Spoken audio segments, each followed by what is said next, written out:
మోంతా తుఫాన్ రైతులపై తీవ్ర ప్రభావం చూపించింది. జనగామ జిల్లాలో పంట నష్టం ఎక్కువగా జరిగింది.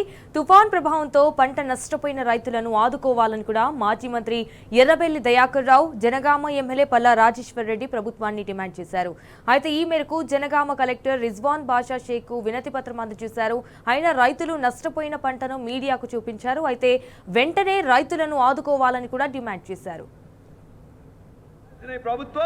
ఖజానాకు పైసలు వస్తే చాలు మొత్తం కూడా బందిపోట్లలా తయారైన మంత్రులు బందిపోట్లలా తయారై ఖజానాలో పైసలు వస్తే చాలు చేసిన పనులకు బిల్లుల రూపంలో తీసుకుంటున్నారు, చేయని పనులకు ఆర్య రూపంలో తీసుకుంటున్నారు, కొత్త పనులకు మొబిలైజేషన్ రూపంలో తీసుకుంటున్నారు. పైసలు తీసుకోవడానికి అనేక రూపాల్లో ఈ మంత్రులు బందిపోట్లలా తయారై మొత్తం ఈ యొక్క రాష్ట్రాన్ని 10 ఏళ్ల నుంచి ఇలా మంచిగా చేసుకున్న రాష్ట్రాన్ని మొత్తం దోచుకు తింటున్నారు. కనీసం ఇంత నష్టం జరిగితే కూడా నిన్న వచ్చిండా అంటే వచ్చిండు, పోయిండా అంటే పోయిండు.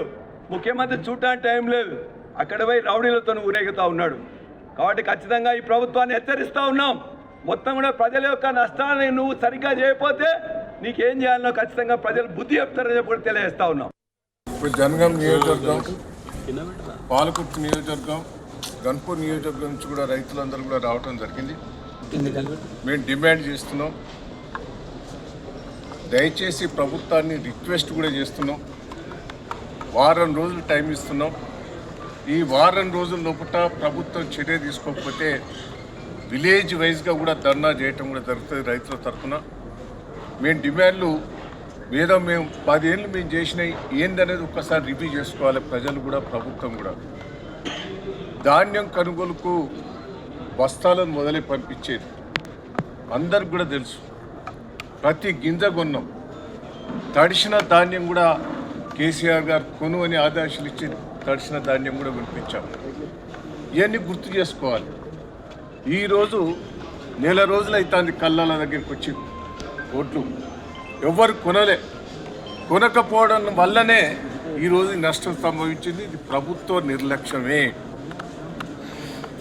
అదే తిరిగా కాటను తీసుకొచ్చి ఎంబడి పడుతున్నారు, సీసీ ద్వారా వాళ్ళ ద్వారా కొనిపోయాను. అది 15 రోజుల నుంచి ఎంబడి పడ్డా కూడా కొనకపోవటం వల్ల ఇవాళ కాటన్ కూడా మొత్తం మొలికెత్తింది. ఇవన్నీ కూడా ప్రభుత్వమే బాధ్యత వహించాలి.